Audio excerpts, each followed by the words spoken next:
All right, we are live, everybody. And those are the victory horns, and they sound for the former UFC strawweight champion, Rose Namajunas, who wins the main event via dominant unanimous decision, a pair of 49-46s, a 48-47 mixed in there. And Rose Namajunas, 2 wins in a row at 125 pounds. She gets it done to close a very interesting UFC Denver event. And thank you for joining us for the post-fight show. I am Mike Heck. What a crew we have assembled here. First, the East Coaster himself, my fellow Red Sox fan, Jose Youngs, back on the program. What's up, buddy? Covering fights on the East Coast will forever be terrible. I'm never going to get used to this again. Someday, my friend, someday. Maybe not. And Never. Also on the East Coast, and it's always a pleasure to have him on the post-fight shows, New York Rick is here. New York Rick, which means Achilles Jr. will be in, dropping at least $5, maybe 10. How are you, New York Rick? I'm watching you, Achilles Jr. I'm doing great. How are you, Mike? It's great to be here with you and Jose and our legendary producer, Casey. Yes, I'm doing fine. The event is over. It wasn't a bad event. There were some good moments. We had one of the best fights of the year, which we'll definitely talk about in a matter of moments. But let's talk about the main event and what Rose Namajunas did. I'll start with you, Jose. I scored a 49-46. MMA Fighting's official scorecard was 49-46. Thought Rose comfortably won the first 4 rounds. Yeah. I thought Cortez had a good round 5, but I think Rose was just kind of playing defense and making sure she just didn't get got at the end there. Good performance. It just seemed like the fight went the way most people thought it would. Experience matters in this sport. Rose has a ton of it with high-level competition, let alone the 5-round experience she has. It just seems these days those are the only types of fights she has are 5-rounders. So your thoughts, your reaction to what we saw from Rose Namajunas tonight? I think we obviously all picked Rose to win. I think I don't remember what the line was, but I'm pretty sure she was a favorite. I picked Rose to win by stoppage. I didn't make a pick, but I assumed if she was going to win, she would win by stoppage just because, she was getting ready to peak on this specific weekend. Tracy wasn't. This was obviously kind of like she was supposed to fight next weekend in a 3-round fight in a tiny octagon in Las Vegas at normal altitude. And then she switched to a 5-round main event a week early in a big octagon in like significantly higher altitude. Rose historically does very well in non-title fights. Especially when she's chasing the belt. So I thought, if anything, this might look something like the Rose Paige Van Zandt fight. Tracy, I thought, could have been, the stronger fighter, the bigger fighter, because Rose, this is obviously, I don't even think this is her natural weight class. I think she's still just a 115-pound fighter fighting at 125 pounds. Tracy comes from that wrestling background. She trains with Cejudo. She's trained with the Pitbull Bros. She's trained with Paulo Costa. So she's trained with these bigger athletes. I thought if she got a hold of Rose and tried to grapple her and just kind of made this a boring fight against the fence or just kind of smashed her into the canvas, she could win. Rose wasn't having it. She even said that in her post-fight interview. She said, I know she's a good wrestler and this and that, so I wasn't trying to do that. She did not take Tracy Cortez's bait when she was pointing at the octagon. Because I even, my girlfriend watched this fight. She doesn't normally watch MMA at all, but she likes Tracy and she likes Rose, so she watched this fight. And when Tracy was pointing to the ground, she's like, why would Rose do that? It seems silly. She's kind of pitching a perfect game right here. I'm like, you're not wrong. And Rose didn't fall for it. Just veteran move. So, yeah. Easy night for Rose Namajunas.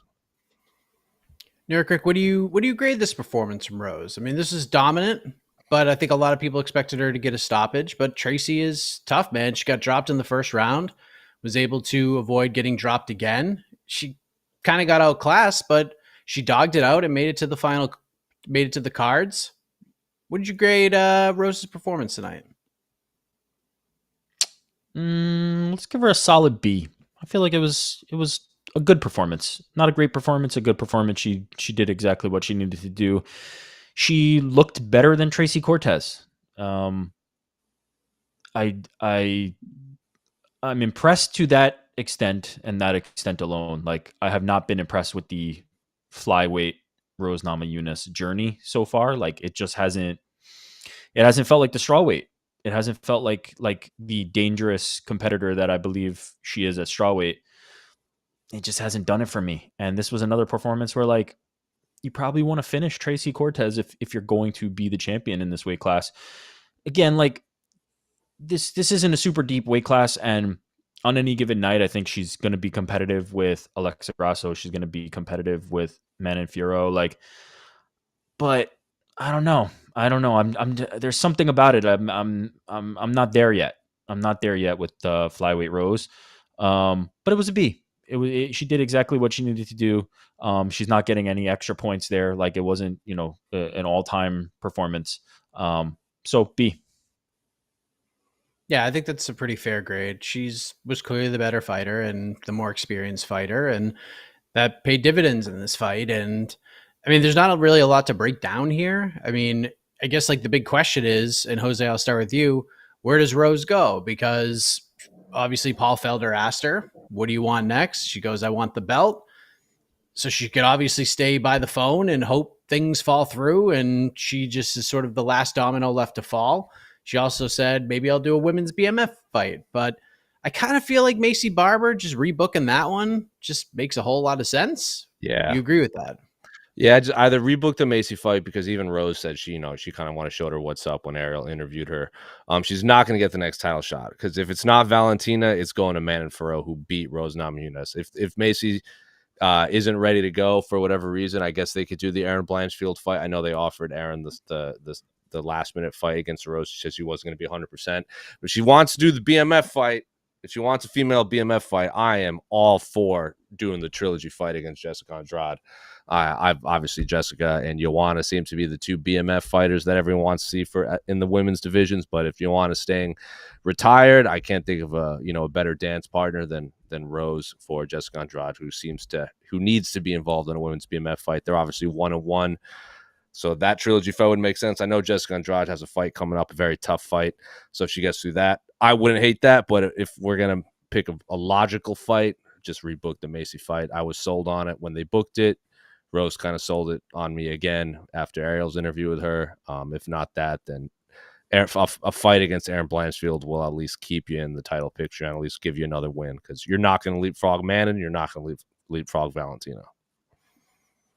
Yeah, this is kind of interesting, New York Rick, because Jessica Andrade slated to fight Natty Ice September 7th. That's what's sort of out there right now. When Natty Ice beats Jessica Andrade, would not hate living in a world where Natty Ice fights Rose Namajunas, but might be a little too far down the line, September 7th. So we just rebook Macy. What are we thinking here? Yeah, Macy. Like, I want somebody who's going to show some grit and really get in her face and give her a tough fight, and not, just play this points game, because then it's going to get into a situation like with Manon where, I thought I had that one and it's a close call. Like, I just want to see a fight. I want to see what happens when she gets into a fight at flyweight. And so, yeah, I think Macy Barber would give her a fight, and I think she'd give Macy Barber a fight. So book that one, because it's not a title shot. Yeah, I like that fight. I think it makes a lot of sense. Macy was there. And keep it 5 rounds. I don't want these 3 rounds, like a prelim main card fight on a pay-per-view. Give me a main event of a fight night. Completely agree. Even if it's at the world's most famous Apex, that's a suitable main event, and that's fine. Co-main event, we saw Muslim Salikov, 40 years young, I should say, coming out and getting the win over Santiago Ponzinibbio via split decision. But let's go ahead and just skip over that. No disrespect, because we got to talk about what happened in the featured bout. New York Rick, I'll start with you. Gian Silva is he's a maniac. The dude is a maniac. Goes out, knocks out Charles Jourdain 2 weeks ago. Yes, he missed weight. Yes, there's a little asterisk there. But then he steps in and fights Drew Dober at 155. And these two, we had expectations for this, and these two somehow exceeded those expectations.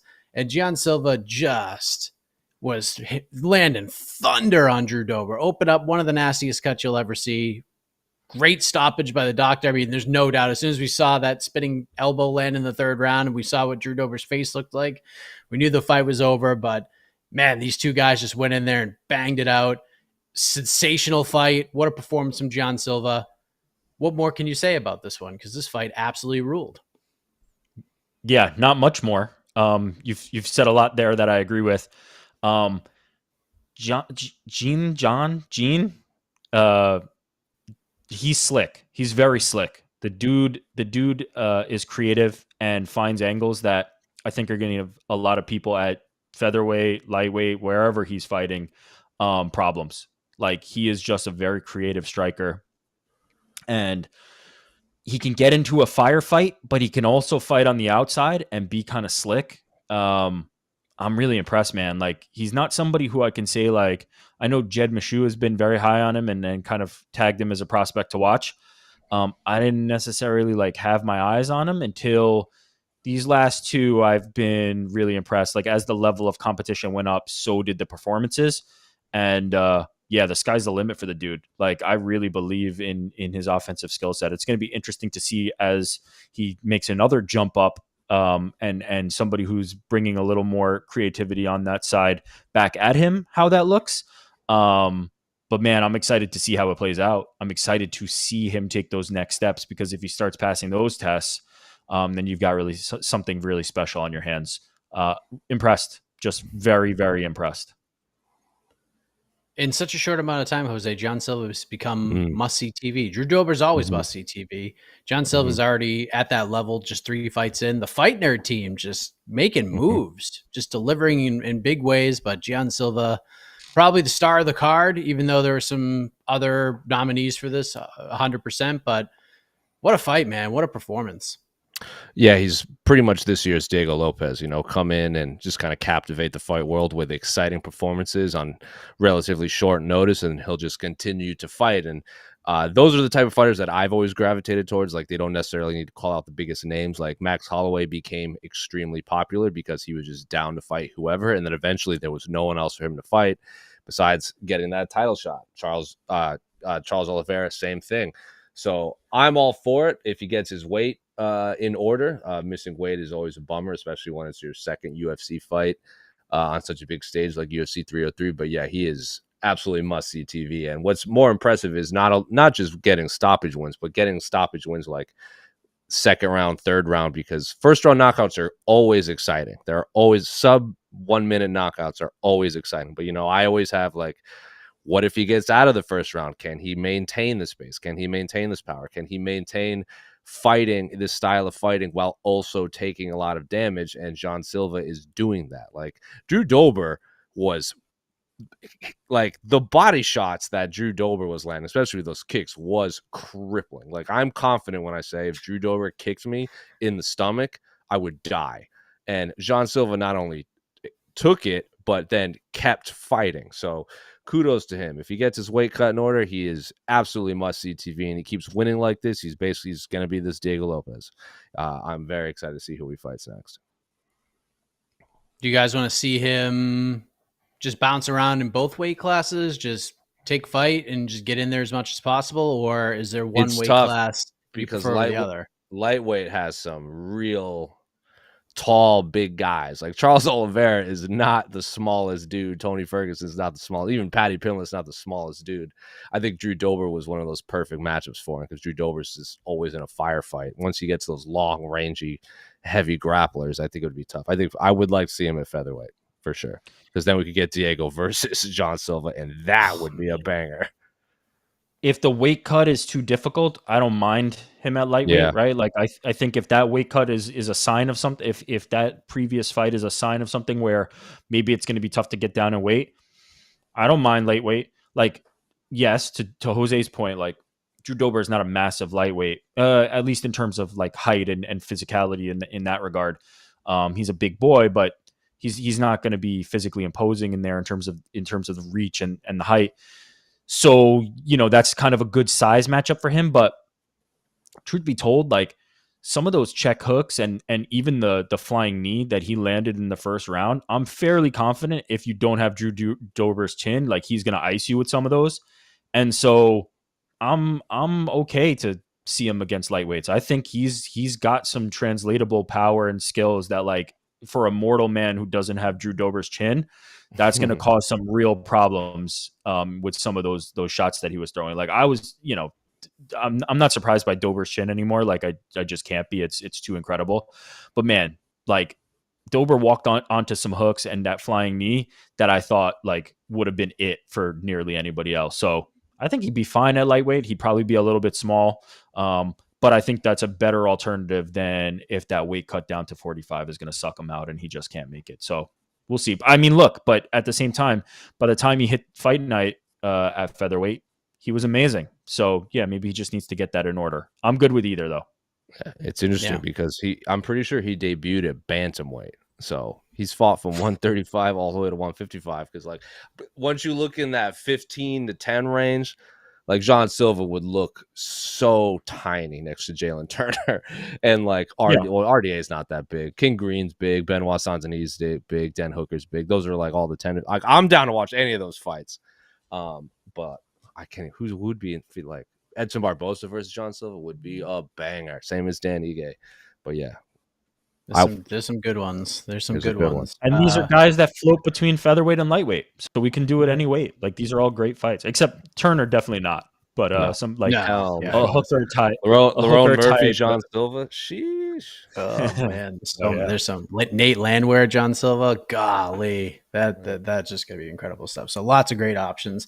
And a shocking development, fellas. I don't know if you're aware of this. Drew Dober versus John Silva got fight of the night. I mean, who could have saw that coming? Who could have saw that coming? I mean, we have performance of the night bonuses. 2 of them. Care to make a guess? Care to venture a guess? I don't have the card in front of me, but I'm gonna guess Juicy J for sure. I'm gonna say Juicy J for sure, but I need to look at the rest of the card. I'm gonna say Montel Jackson. Oh yeah, Jose has one. Charles Johnson, and then you said there's 2. I'll go Charles Johnson. Correct, Jose. All right, so correct and correct. Yep. Wow. Juicy J didn't get one. All right. Juicy J did not get one. That's messed up, man. Get a third one in there. I mean, I think Juicy J had the 3rd best finish, but he still deserves one. Yeah. I mean, he was a significant underdog in that fight too. So yes, snatching that. Luana Santos got a Swiss. Luana Santos got a quick submission. Evan Elder got a submission. But yeah, Montel Jackson was definitely getting one. 18 seconds. Yeah. Dude is a problem. Dude is an absolute problem. And then Gabriel Bonfim got a win over Angelosa. We mentioned Julian Erosa gets the sneaky guillotine against Christian Rodriguez, who's looked real good. He's beat everybody. And Julian's just a dog, man. If you don't get him, he's very difficult to beat. We had the very strange, we should talk about this, the no contest that kicked off the main card. Cody Brundage, Abdul Razak Alassan. Cody Brundage has had a strange 10 months because it started with the DQ win over Jacob Malkoon for a very similar thing that happened tonight. Then he gets a powerbomb slam knockout win in Austin. Forgot about that. The fight after Jakar Close got a powerbomb knockout slam, literally back-to-back fights. Then he fights at UFC 300 against Bo Nickel. And then he comes back in Denver and fights Abdul Razak Alassan, gets elbowed in the back of the head a whole bunch of times. Referee is screaming warnings. Don't hit him in the back of the head. Don't hit him in the back of the head. Just kept getting hit in the back of the head. No contest. It's just been a very strange run for Cody Brundage. So I ask you, New York Rick, I know technically by the rules, no contest is not wrong, but do you agree with this? Should this have been a DQ? Yeah, should have been a DQ. There were multiple warnings. The shots were clearly illegal. At this point, what is the difference between a DQ and a no contest at this point? If hey, I'm telling you not to do that, don't do that, now you did it, is not grounds for disqualification, what is the next step beyond that? I don't have an answer for what a DQ actually would be. From what I would understand the rules to be, that would be a disqualification. Yeah, I mean, the referee has the decision-making power in that situation. So if Big Dan wanted to call it a DQ, he certainly had the power to do so, but he didn't. Immediately, he was just no, accidental, even though he just kept warning Abdul, don't hit him in the back of the head. Did you find that strange, Jose? Did you think this was a DQ as well? I thought they were. I don't really have an opinion on the the DQ versus no contest, but I was pretty confident they were going to declare it a DQ, or because the referee, the doctor was yeah, he can't fight anymore, and then it still was 5 minutes later they decided they kind of called it, and they didn't. I was waiting for the referee to wave his hands like the fight's over, and he just never did it. It just all of a sudden the official decision coming soon music started to play, and then it went to a commercial, and I was like, oh, I guess it's a no contest. They didn't really give us any information, and then the commercial came back and they declared it a no contest. So I thought for sure they were gonna declare DQ, but I don't really have an opinion one way or another because I feel like the rules are just constantly changing, and it's obviously up to the referee. And I don't know. I've learned to stop trying to predict what is gonna happen, and then I do, and yet I'm wrong. Yeah. Charles Johnson and Joshua Van probably would have won fight of the night had Drew Dober, Gian Silva went any different direction, but Charles Johnson gets 50K anyways. Great fight. Great win over Josh Van. Jasmine Jasdavizius gets another win over Fatima Klein, who is going to be real fun to watch in the future when she goes back to 115 and has a full fight camp. Montel Jackson, always fun to watch. I've been telling you all for the last several years, this dude is the dark horse at 135. We just got to get him in the friggin' octagon. But if he's only fighting for 18 seconds at a time, I think we'll see a lot more of him. What do you guys think of Montel? Goes in there. We haven't seen him in it was like April of last year, I think was the last time he fought. And he goes in there, and just 18 seconds later, a lot of people felt Damon Blackshear was a darling underdog this week. Nope. Montel Quick Jackson lived by the moniker, New York Rick. Yeah. Flawless performance. Like the dude, I saw the stat out there. I believe it was like Michael Carroll who had it, that he's got 7 consecutive fights with knockdowns. Like he's just got power that you can't F with. Like he has power that very few people have. And he's good at using it. Like it's that simple. And I'm interested to see as the competition level increases, like what that power looks like against the upper echelon. But until we get there, it's a lot of fun to just see him knock people down and knock people out. Flawless, A+ performance. 11 knockdowns in his last 7 fights. Dude is a freaking savage, Jose. I mean, we've all seen the photo of him holding up his hand to Francis Ngannou. Bantamweight with bigger hands than Francis Ngannou. That dude's going to turn a lot of lights off. And bantamweight's obviously, I'm on the lightweight train as best division in combat sport. Same. But, there's a lot of people, including some staff on MMA Fighting, that incorrectly say bantamweight is number 1 when it should be number 2. But man, bantamweight has an exciting future because Peyton Talbot, Montel Jackson, all those guys coming on the up and up. Let's keep them apart for now because I want to see all these fights eventually. But yeah, super exciting. Who is Montel Jackson lost to in the UFC? I know he's lost to Ricky Simone and Brett Johns. Ricky Simone and Brett Johns those are probably early in his career too. Those are not. Yeah. Those are and like a bunch of decisions too. Like, so we've seen him knock people out in 18 seconds. We've seen him, get these 30-27 decisions against, like, I know he beat Kelleher, who's obviously like a well-rounded guy, Julio Arce, and he melted Ronnie Yaya, who might be the best grappler in that division. So he's beaten a myriad of opponents in myriad different ways. Simone and Johns have a very similar thing in common. Like there's an easy you can look at that and be like, yeah, there's a path there.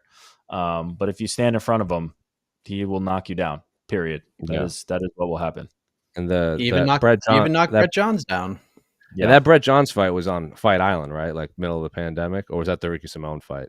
I know one of them was in that weird arena in Abu Dhabi in front of nobody. Yes, it was on the Figgy Benavidez at like 2 a.m. Abu Dhabi time. Yeah, the Ricky Simone fight, I remember he took on like super short notice. Oh, was that his debut? That was his second. Yes, that was his debut. Because he's on the Contender Series. God bless. Got 2 knockdowns in the Contender Series too. That's all he does is knock people down. But 5 straight wins for Montel Jackson, 8-1 in his last 9. Dude, his giant. Boy, we got to see more of him. That's for sure. Very excited to see what is next for Montel Jackson. Luana Santos gets a submission win over Maria Gapova. Andre Petrosky beats Josh Fremd, and Evan Elder beats Darius Flowers, who's probably not long for this UFC world. Although, if you ask Jed Meshew, Darius Flowers might just be the perfect guy for the welterweight division because he gets got real good. And good win for BTL alum Evan Elder. Let's bring in Casey. Let's hear what the peeps have to say about UFC Denver. Hi, Casey. There he is with his Hi. Diaz Masvidal t-shirt on. Is that what I'm seeing? Oh, yeah. Yeah, no. Look no at that. Yep. All right, let's see what you guys got. All right, hit the super chats first. All right, it's a super chat, whatever. Adam Rogers. Rick, give more pushback to Ariel when you disagree. I feel like I give pushback, like, with all due respect, like respectfully, I feel like I give a lot of pushback to Ariel. Like, we often disagree. If anything, that's kind of my thing. Yeah, but more pushback. I feel like Ariel calls you. I feel like Ariel calls you insane, like at least twice a week. Crazy take, hipster. This, like, I don't know how much more I can do. No, I don't know how much to more. be fair, Ariel doesn't know what a hipster is. That is on record. That is, yeah, He has absolutely no clue. He also doesn't understand that Takis comes from Mexico, not Australia. Is it Takis or Takis? It doesn't matter. Yeah, It's the same thing. And they're, regardless of what you call them, they come from Mexico. yeah. Only hipsters eat their steak medium rare. Like, what? That's not the use of it. All right. All right. It sounds like these guys are ready to give Ariel more pushback. So I'll tag them. There you go. Yeah. Nah, pass. That was a very aggressive pushback request with all caps. Chase is a lot. Chase, John Silva's quickly climbing up my list of favorite fighters. I get Diego Lopez vibes. Came out of nowhere, beat really good guys, has fun style. See, there you go. Jose's right there with you. Yeah. I was getting BSD vibes actually for me. You just know he just but same thing. Just bringing that violence and just whatever happens. I like the BSD thing just because the violence aspect, but man, he's just so slick. Like, BSD is a tank, right? BSD is just like rolling forward, throwing caution to the wind, and just trying to kill you. But like, he's able to fight from distance. If he's planting his feet and he's trading with Drew Dober, he's ending up on the better end of that. Like, there's some stuff that he does that, like, if he is as good against upper echelon competition as he is in this level, like, it's going to be very hard style for people to mess with.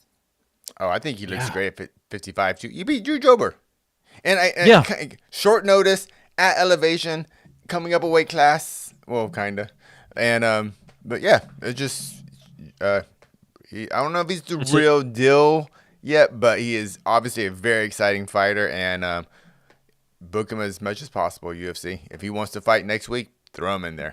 He's just that exciting. I dig it.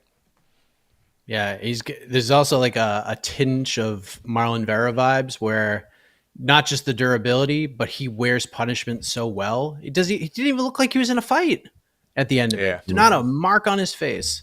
It's crazy when you hit a guy as hard as Drew Dober was hitting him at points and did nothing. Like, didn't put a bruise, not a cut. He fights like if Michael Chandler had any semblance of fight IQ. Just exciting all the time, but just barrels forward. Got a little Jed Meshew take in there, you know. Any shot at Chandler. Just bring it. I'm just saying, like, Michael Chandler is one of the most exciting fighters in all of MMA, but the dude could out wrestle pretty much anyone and chooses to just sling hammers. Like, it is what it is. I got you. Yeah. All right. Our good friend Achilles Jr. Matrix versus Quick, Burrito versus Gian, New York City, New York Rickethy, try harder, man. Matrix. New York Rickethy. What are we talking about? In regard to what? Try harder what? Are you teaming up with this other guy about pushing back against What's Ariel? the paperclip for? What are we doing? Explain this, Achilles Jr. This needs an explanation. With a super chat. Thank you, Achilles Jr. We got some... I am also down for Kyler Phillips versus Montel Jackson. That fight. Yeah, don't hate it. That fight would rule. There's so many good fights for Jackson. So many. I know we were talking last. Is Kyler booked? Does Kyler have a fight, or is he? He just won in Miami. So I don't know. Real quick. At the end of at the beginning of the third round, is it John or Gian? John Silva? Follow your heart. Yeah.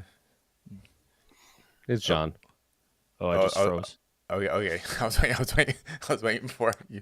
Okay, but what do you guys think about the beginning of the round hug? Because I don't care, but I know some announcers and like Bisbing, they get all like, "Oh, I can't believe they're hugging." They just put one of the most violent 10 minutes out there, and those guys dare hug each other before they continue to try to knock each other's brains out of their skulls. I always thought that was a weird criticism from commentators. Y'all care? I don't hate it, but I don't love it either. I think I care a little more than you do, but I also, it's not going to make or break my day. Like I'm going to move on very quickly, but I think I dislike it a little more than you do. Yeah, because I'm like, I just want fighters to be who they are, and if they're like big, happy, smiley, shake your hand, hug you before and after the fight, I don't care if they're mean mugging you the whole time. That's who they are. That's who they are. I don't know. I always thought it was Drew Dober is one of the nicest human beings you'll ever meet. And one of the most violent ones, too. Yeah, so like if someone's going to hug you during a fight, it's probably going to be Drew Dober. It would be, so I didn't see in that aspect, I had zero reaction to it because I'm like, it's just Drew Dober being Drew Dober. But if like Tony Ferguson hugged someone in like round 3, I'd be like, this is fucking weird. Then I would be concerned. But like, I think that would be out of character of him. I understand. I feel like if it's out of character, I would be very confused. But it's Drew Dober and John. I Silva. honestly feel like this has like parallels to like your feelings on PDA.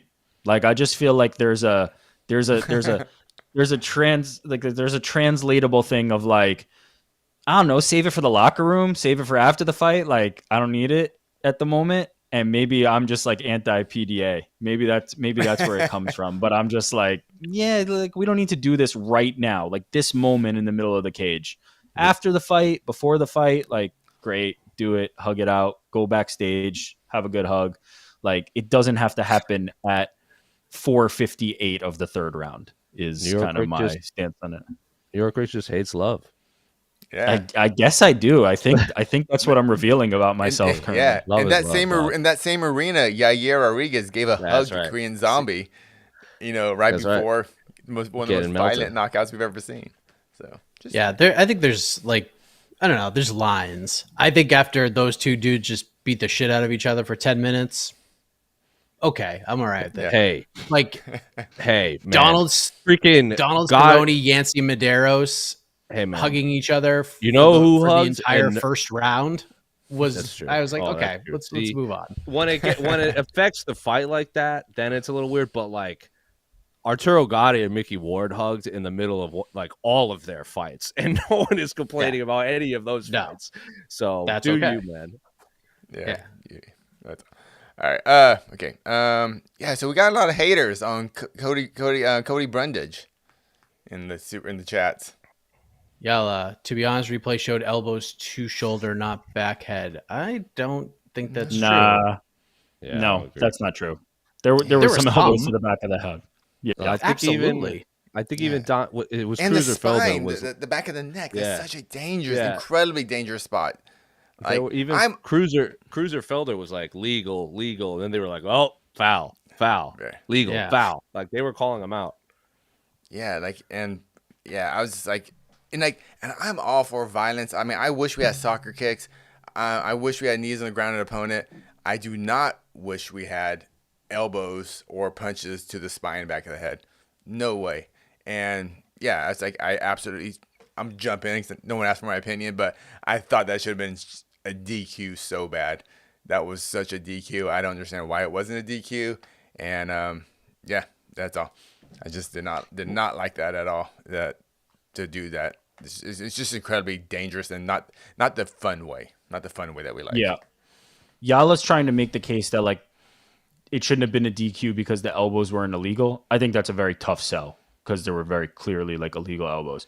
I think an easier sell is he was being irresponsible with his weapons and it was accidental. I think there's a possible way you can sell that. I don't agree with it. I think he should have been DQ'd, but I think that there's a world where you can make that argument. And ultimately, like the referee believed that, and that is where we ended up with a no contest. So I think that's an easier argument and an easier bridge to cross than there were no illegal elbows, because like there definitely were. I also, I don't know how much. I mean, I think Dan is somewhat to blame for just not calling a DQ. But the first thing Cody Brundage did when he realized what happened was say that I don't know what happened. What happened? Why am I here? What went on? Just stop it then. Why are you giving him 5 minutes when he doesn't know where When he's he at hit and him. what happened? Would the reaction be the same if they just stopped the fight right there when he was like, what happened? Why am I here right now? Would it be the same sort of reaction to all of this instead of giving him an entire 5 minutes and then the doctors pleading with him? Can you go? Can you not go? I think they should have just stopped it right there, but Yeah. it is what it is. It happened. And Yeah. The problem is he was also getting like pinged around pretty bad with some legal shots too. Like he was just That's in true. real trouble because Abdul can throw. Like that's the one thing he does well. Like doesn't have great takedown defense. Like kind of can be a little bit wild at times, but the dude has like TNT in his hands, and he was pinging Brundage around. Like on the legal shots, Brundage is like rolling for legs while getting battered in the face with punches. And so he was probably rocked from moment one, and any of those shots could have contributed to him not knowing where he is. Unfortunately, there were some illegal ones in there, and as I said, like I think that's a DQ, but it's a tough. And it's a once he tough was situation. warned about, he was warned. It wasn't like it just happened.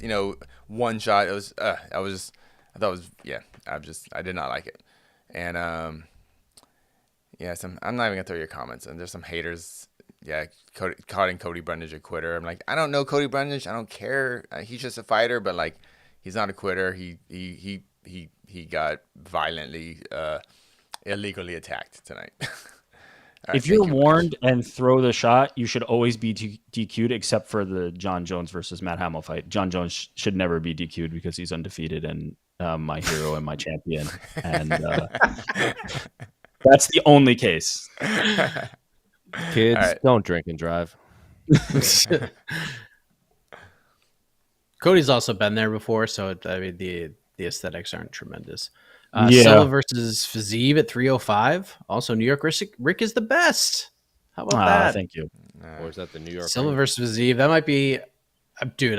There's a time I would love to watch that fight, but it might be a little too soon. Yeah, that feels like a little too much. Jumping into the lightweight Shark Tank, like that's the deep end. I don't know if I'd go that quick. What was Dober like? Dober's out of the top 15 now? He was there for a while. Yeah, he wasn't ranked. He was kind of goes in and out. Yeah. So all right. Yeah. Got our friend Terrence Leverett. Terrence, will Tracy shave her head and go on a Zhang run? Losing to Rose makes you level up. Also, Peyton versus Jackson is the correct fight. No, it is not. I don't think yet. Not yet. Payne Talbot's had No. like two fights in the UFC. Montel Jackson has had like 4 or 5 wins in a row in the UFC. Eventually, but not yet. And Like no, she will Peyton not shave beat Cameron Simon is a solid He's hand. very And good. he beat the hell out of Cameron Simon. But he just beat Giannis Gamori and was a minus 1,600 favorite doing so. Like baby steps. He's a young man. Build this guy up. Don't throw him in there with Montel Jackson right now. No need. That's a bad idea.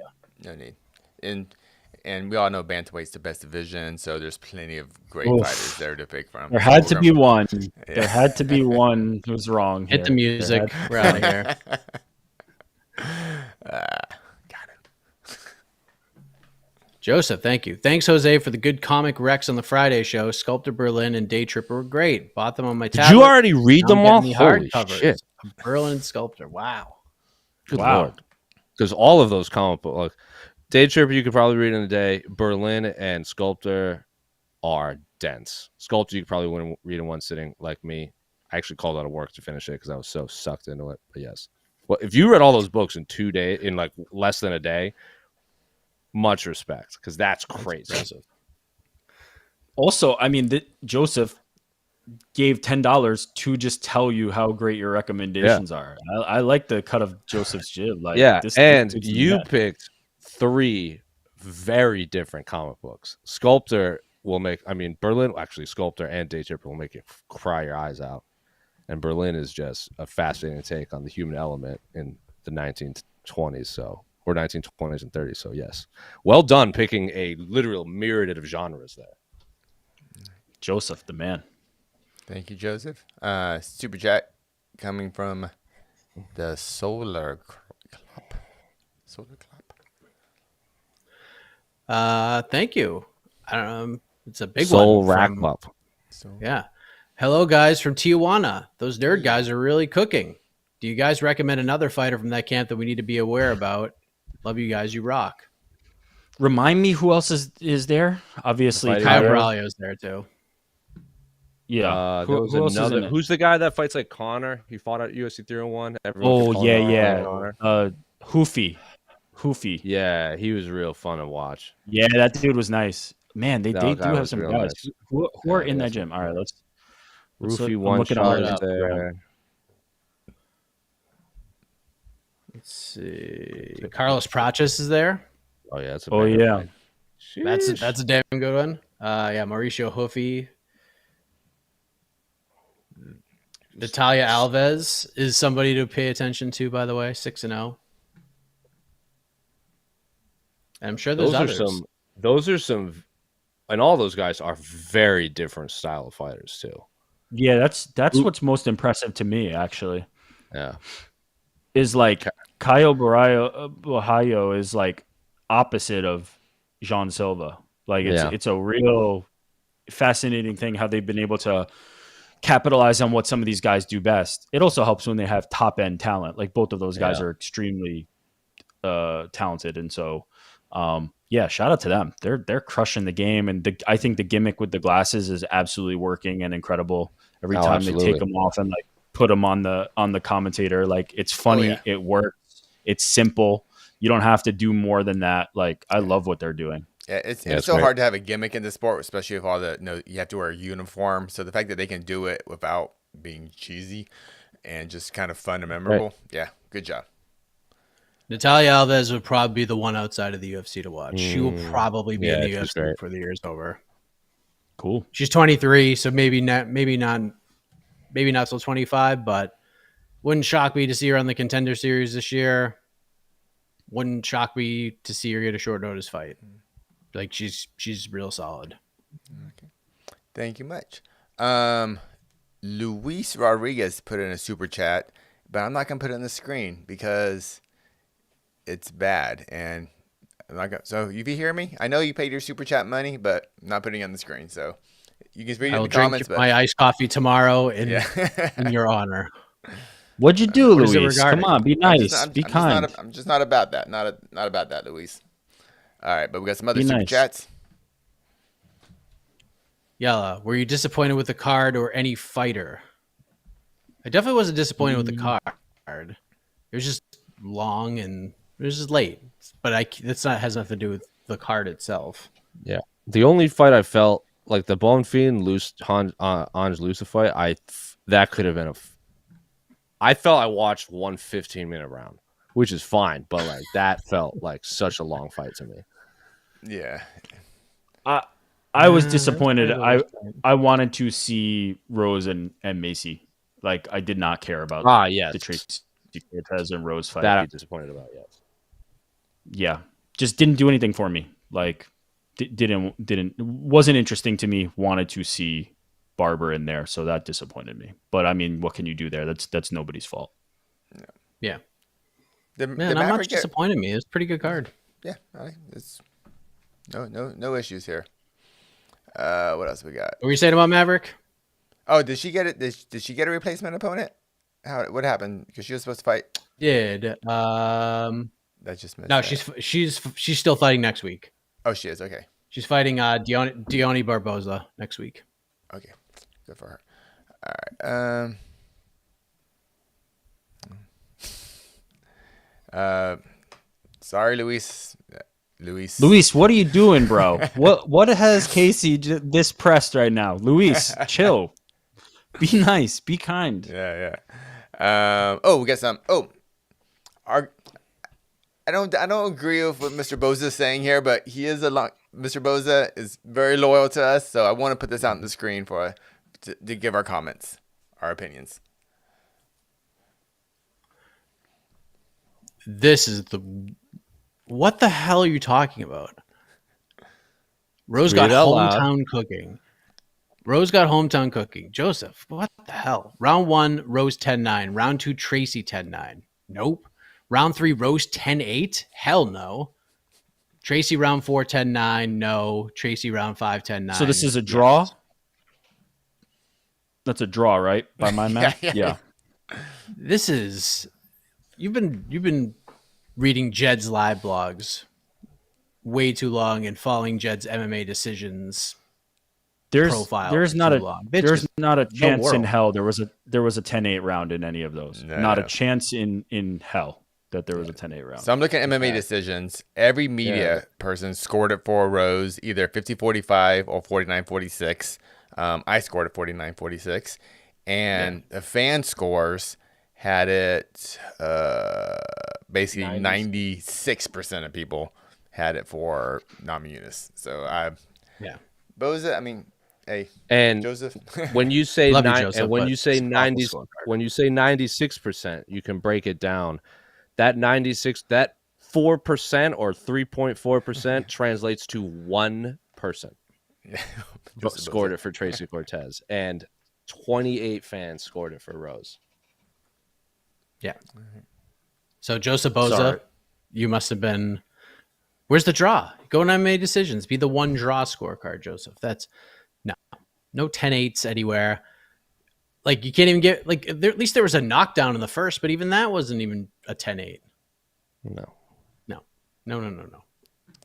Can't help you there. All right. You wanted to make sure you could get on screen. I see what you're doing. All right. Anything else? Nah. What do we got? Let me see. Get Luis in there. Luis, say something nice. Be good. Yeah, don't be a dink. Yeah. Wait, let me look at Luis's comments. Did he say anything nice? It's like a common rule in life. Just don't be a dink, and you'll be fine. I like get Dink. you through everything. I've never heard that, but I like that. Dink All is right. good. Yeah, I mean, I would change the end to another letter, but it's Here's a nicer version of what Luis was saying. Okay. People on Earth can have different opinions. Cody, I believe, is a quitter. He was pretending that he wanted to continue. I'll be honest. Ask him. I'll be honest. I don't even know if he was pretending like he wanted to continue. I think he was kind of just like lost there. Like he just looked like he didn't know what to do. I have a hard like. There has to be. I'll say this to defend Luis to a certain extent here. There has been too much MMA. It would be impossible if nobody ever wanted out of a fight, right? It would be impossible statistically that there were this many fights that have occurred and there was nobody who ever wanted out. It's just not possible. There's too many fights that have happened. It's very hard to determine who would want out of a fight. It's very hard to determine why they would want out of a fight. I ultimately don't think like there's any shame in the idea that if Cody got hit by something illegal that did not allow him to keep fighting, to say, dude, that really fucked me up and I don't want to fight. Like, that's a pretty reasonable thing. That's a pretty like reasonable response. The idea that he is supposed to, even though he got hit with something illegal, go, yeah, but you know what? I'm really tough. I'm a tough guy, so I'm going to keep fighting. Like, yeah, there's certain fighters who will do that, and we have the expectation that like fighters are all ultimately tough guys and gals and want to do that. But like, the reality is, if you're not here with us anymore and your brain is off in outer space because you got hit with some nasty shots, like, I don't know, that doesn't feel very shameful to me. Like, that feels pretty like standard. That feels pretty regular. I don't know. Yeah. I mean, we dealt with this when Aljamain Sterling won the bantamweight title. People still think he's a quitter and an actor and all this shit. When he got hit by a clearly illegal blow that should have 1,000% been a disqualification, and 1,000% of the blame should have been on the man who delivered the illegal blow. But yet Aljamain Sterling is the one who took all the backlash from that. which is How about- insane. Which is insane. What if you just played it forward, right? Like, what is the expectation? What you are calling for and what you want is for Cody to go, yeah, I'm pretty fucked up, I'm pretty rocked right now, but I'm gonna get back in there and get knocked out. I'm gonna let this guy get some free shots on me and just put me to sleep, like fully. Is that the outcome we want? I don't know. Like, Yeah. I'm okay not seeing that. I'm okay with like us being like, yeah, that dude's pretty messed up. Let's call it. I don't necessarily want like a compromised guy being like, nah, I'm good, and then just getting iced. I don't know. I feel like it's a little all the talk around this is a little bit weird. I'm not sure what the end goal is. Yeah. Yeah. If you want to have an opinion like this, just before you lay your opinion out, just have a professional athlete elbow you real quick, just in the back of the neck. Just drop it right there, and then Multiple proceed times. multiple times. You know, actually go through a 6-week training camp, cut weight, take a few elbows to the back of the skull, where it's very illegal to get hit there in this sports. It's not a street fight; it's a sport. And then maybe jump into the super chat and tell us what you think about Cody Brundage. Casey is an amateur athlete, not a professional athlete at the moment, but it sounds like he's willing to hand these out. So if somebody wants to come get elbowed in the back of the head by Casey, step right up. It's But so thank you, fun. Luis. Like, this sport is hilarious. This sport is hilarious. Do you remember when? Who was it? Who was Diego Sanchez versus Michel Pereira? Yes, And he was just getting obliterated all over the cage. But then Michel Pereira landed an illegal shot. And Diego, I mean, the referee basically told Diego Sanchez, like, look, if you say you can't fight anymore, it's a DQ and you win. And he's like, wait, so he even says it, like, you can see him on the broadcast, like, so if I don't fight anymore, I win. And they're like, yeah. He's like, all right, I won't fight anymore. And he wins. The reaction to this was not, oh, Diego's a quitter. It was, what a wily veteran move right there. This dude just used his brain, got a second half of his paycheck, and he got praised for this. He got praised for it because Diego said, wow, what a vet move. This dude's so smart. And then this happens, and it's like, oh, he's a quitter. It's so insane, this sport sometimes. It changes week by week, the opinions on all this stuff. I'm pretty sure Dan Mergliotta said that exact same thing to Stefan Struve when Ben Rothwell just full on punted him in the groin twice in a fight. And Stefan Struve couldn't fight. He goes, hey, if you can't fight, you win. And Struve was like, fuck, like, then I'm a bitch. And then he got up to fight, and Ben Rothwell knocks him out. Dude, Anthony Smith could have been the guy to beat John Jones. Yeah. Like, Anthony Smith took an illegal shot. If he just said, nah, I can't go anymore, he would have been the light heavyweight champion.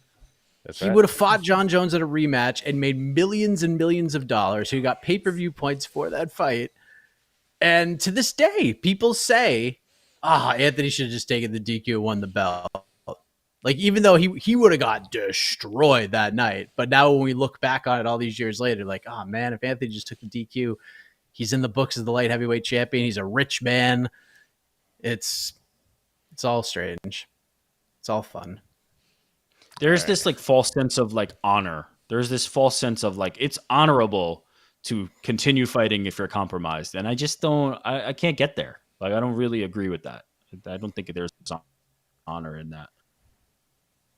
It's not like Cody's making $500,000 for the fight. You know what I mean? He's making a minimum contract, maybe the second tier. Yeah. It's not like life-changing money. Until the UFC figures out a different pay system where you don't get half your paycheck if you lose.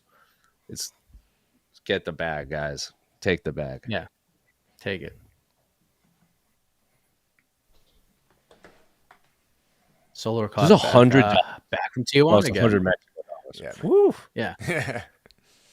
I'm the Soul Rock. Carlos backwards. Thank you. Lop 3 first letters of my last name. All right, I love that. Hermano Jose, thanks for representing Viva Mexico Cabrones. Luis, relax. Wait, say that again. I love how you said that, Mike. Say the Viva Mexico Cabrones. I was Italian on that second one for some reason. Jose, say it correct. Cabrones. Viva Mexico Cabron. There you go. Bro, son of a no, yeah. That's what Canelo's seltzer Cabrones. is, Yeah, it's seltzer, yeah. is VMC Mhm. because of that. I have VMC koozies in my home. Yeah, it's also a very good drink. Also, respect for putting my accent over the. Not many people do that. Ooh, From TJ, no less. Gilliz, I just want you to have better takes, Rick. Night guy, show us 10 out of 10. Bing Rips, Red Hulk, Boston Mike. Sweet. wow, Red Hulk too. I love how Bing Rips has become a thing. Yeah, I love the Bing Bing Rips. Rips? It's hilarious. What is that? A chicken goat? And chicken not a goat? Chickens are Oh, better. yeah, Chickens chickens can't are- be goats. Chickens. Oh, I see. We all know that. Fun. Did you? I still don't know what the paperclip Red was, Hulk. by the way. Yeah, Who right wants my back in. hair? Yeah. Aitos Natty Ice beats Rose 50-42. Okay. All right. I think would it's love to live in a world where 50-42 is possible in an MMA fight. But truly, like, chill. Like, we don't know anything like that about Natty Ice yet. Chill out. Yeah. I mean, look, I've been the driver of the Natty Ice train for quite some time, and even I think this is a bridge too far. Terrence, is Jasmine the biggest loser? Lost a ranked opponent. Fans turned on her. Thought she did great. What's next for her? Jessica. Jessica who? Oh, just wait. Who? Not Andrade. Nah, Jessica Am I Andrade has a missing? fight. Yeah, Andrade is fighting the aforementioned Natty Ice. I didn't think Jasmine was the biggest loser tonight. She had a fun fight. She won against a really good fighter. Why was she getting booed? Who I was was she kinda supposed to confused. fight? Who was the ranked opponent that she was supposed to fight? She was supposed to fight Araujo. Okay. That would have been a big win. And- I just rebooked that fight. Yeah, rebook it. Yeah, you could do that. Yeah, I don't know. I don't know what happened with Araujo. Or you could get, I mean, Tracy already beat her. Yeah, I mean, there's options. There's options. Kalen Chikadze's I don't out think the there. fans like Don't hate that that. wasn't like a real thorough like fans turning on you. That wasn't like we're not talking like that wasn't Ian Gary. That was just a few fans in an arena being like boo. Boo. Like we had yeah, I money didn't- on I didn't Klein. think that was Yeah. Yeah. I didn't think that was that. And Jasmine played it bad. perfectly. She played it perfectly. Mind I liked Ariel's tweet about it. Where Jasmine's a baby face in Canada, but she's a heel in America. Like Bret Hart in '96. Perfect. Love that. Yeah. Super chat from our friend Gustavo. Gustavo, I was there from the Elder fight, and the main card was garbage. Prelims are way better. The main card with like one of the 5 best fights of the year was garbage. Okay, but you were there. Maybe the energy levels. Prelims are way better. Also, was Van fraud checked, or is Johnson a hype killer? Van was not fraud checked. No. Van Van was was still up very two. good. Van was up Josh 2 Johnson's rounds, also very right? Van Yeah, was up 2 100. rounds. No. So the cards, there were Cards are 3 crazy. different scorecards. Oh. Yeah. One judge had Van up 2-0, one judge had Johnson up 2-0, and one judge had it 1-1, Wow. which is insane. Regardless, he was I- not fraud checked. I'm sorry. Go on. No. I hate the term like somebody's a dog. Like I'm just not a fan. It's been overused to death. But the one exception is Charles Johnson is actually a dog. Yeah. Charles Johnson is a dog. That dude just finds ways to grit out wins in like the worst circumstances. And Van was not fraud checked. He just got outdogged. Like Charles Johnson energy is just a dog. And found a way to win that fight. But no, like Van is sick. Like I really enjoy watching that guy fight, and I think he's gonna be pretty great. Like I'm hyped for him. 22 Yeah, years he's old. 22. That's But also think about the road that Josh Van, like Charles Johnson just was like, yeah, I want to fight this dude. Hey, manager, like, let me fight Josh Van. Can we do that? Like, I'm available. He wants to fight somebody. Like, let's do that. look at what this man has had to go through since April. He was supposed to fight in April against Lucas Rocha. Didn't happen. Supposed to fight Sumiderji June 1st. Didn't happen. Then he was supposed to fight Tatsuro Taira June 1st. They moved Tatsuro Taira to a main event fight. And then they were like, you know what, Josh, instead of fighting on pay-per-view, we're going to put you against Tagir Ulanbekov, who is just a nightmare grappler in this division. And then Ulanbekov misses weight by a whole bunch and they cancel the fight. And then he bounces back less than a month later. He's like, all right, cool. Like, I want to fight somebody. I've had 4 fights fall out in the last month and a half. I would just like to fight somebody. And Charles Johnson was willing to go. And then he went in there and fought, and Charles is really good. Like, no, there's no fraud check. Josh is very good. He looked great in the fight until the fight was over. And Charles is really good. Like, this guy is breaking out in a big way. He's been very fun on social media. A lot about Charles Johnson that's been very enjoyable. Energy for life at this point. He's 3 wins in a row. Dude's climbing the ranks real quick. So good on him. Shoot, I didn't know he was on a 3-fight win streak. Good for Charles. Yeah. He is without question the most active flyweight too. Pretty sure he fought 3-4 times last year. I think he's fought 3 times this year. Has he fought? Is he the first fighter to 3 fights in 2024? Probably. You have to think, right? Yeah, Might be. Yeah. What's Jean Silva at? 2? So he's Is been it in the only 2? UFC. He's been in the UFC for only 2 years now. 2 years. Yeah. 2 years coming up at the end of July. And No, Silva's got 3 also. Silva fought in January. I guess I'm June. saying Charles fought, UFC. but Charles fought first, so Charles would still be the first. but he's only been in the UFC 2 years, and that was his 9th fight. Yeah, dude That's fights all. That is He wild. debuted against Muhammad Mahayev Yeah, I remember that. in London. Dude, and he survived a 3-fight losing streak in the UFC. He's not like a popular fighter. He's just a fighter. Survived a 3-fight losing streak, came back and has won 3 fights and just won a $50K bonus on a fight that I don't think many of us expected him to win. So Here's the thing. Dude's doing it. Way to go. Here's the thing about those 3 losses, though. Like he was a dog in all of those. Like he was literally a dog, like an underdog, but also just like he was in all of those fights, and it seemed like in the 3rd, like he was pushing in every single one of them. He's a very unique kind of dude.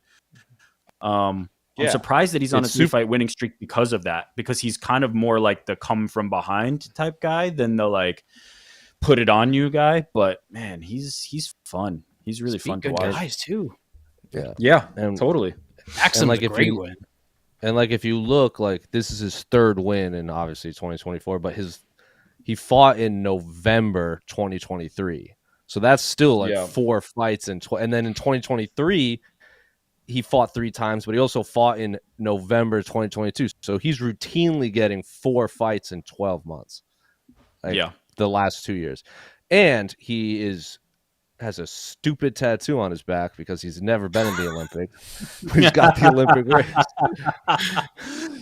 Maybe he doesn't know. Maybe he doesn't know it's there. That's what I'm assuming. He just has no idea. The first time I saw that, I was Googling. I was like, oh, an Olympic wrestler in the UFC? That's cool. And then he was never in the Olympics.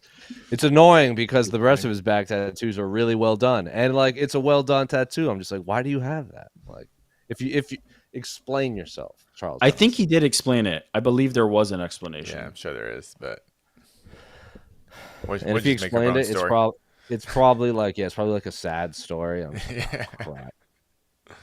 That's a bummer. All right, let's wrap this up. One more super chat. Last super chat. Chase, it's officially Iron Turtle Fight Week. That's right. Let's go. Let's go. That is right. Sure is. Yeah. So that's next week, everybody. I think there's another fight coming up next Saturday as well. Maybe in Tampa, Casey. Do you know anything about that? You know what? I'll you know what I'm gonna do tomorrow morning? I'm gonna go to the airport and fly to Tampa and hang out there all week, and I'll keep you updated. How about that?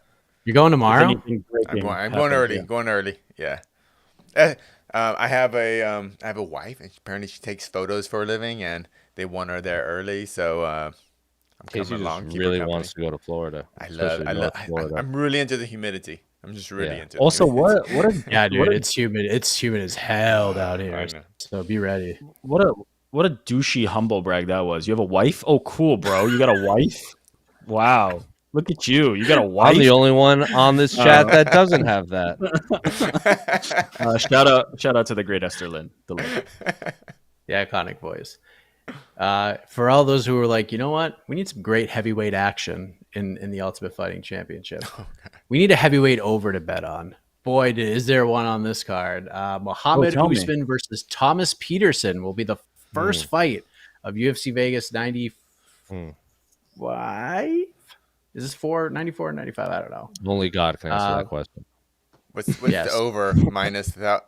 Over's got to be minus 1,000. It's gonna be it's gonna be two. I'm and a not half. even- It'll be like minus 280 or something. Has Usman ever finished a fight? Has Muhammad Usman ever finished? Not in the UFC. No, he won his contract. He won his contract. yeah, He won the. Yeah, He he beat won up his a light contract with heavyweight. knockout. Yeah. Because My I do my remember. by the way, Zach Pauga. Okay. speaking of brother, my brother decided to get married on Saturday, so I'm not even able to watch any of these fights. Yeah. Right. Congratulations to your brother, though. Yeah. Oh, he's getting married. He's so cool. Everybody has wives. It's so cool. He's gonna have a wife too. Y'all are show offs. He's gonna have a wife. Ugh. Yeah. Yeah, we're Coward. playing golf today. Me and my dad are playing golf. Group in front of us in the back nine. Bachelor party. Another guy getting married. Tying the knot. Wow, look at doing all in these Florida. cool people. What is They're happening? So cool. They're so cool. For those wondering, by the way, because I know this is a big thing about the UFC's business practices and how much money they're making. This card, UFC Denver, legit sellout, 16,884, 2.3, almost $2.4 million gate. Not a record breaker, but still pretty damn good. Like real good. Damn, $2.374 million for this Wow. card. So shout out to all who attended. Just wait for The another festivities couple in the weeks arena. when we got glow in the dark Hot Wheel monster trucks in that same arena. That's so cool. That arena. That's that actually arena's got happening, it by the all. way. In 2 weeks, that is actually happening in that arena. I'm not making that I up. want to go. I want to go so bad. How much money is the Sphere card gonna make? Like Oh $1 my billion God. in gate? Oh, How much money is that Dude, card gonna make? In this sphere, I'm so curious how it's gonna look. I've been inside there. I can't even. I can't wrap my head around how that will look. It's theater seating, so the seats are on one side. It is so comically steep. You're basically straight up a wall. I am so perplexed how that is gonna look. They played that little promo in Yeah. the show.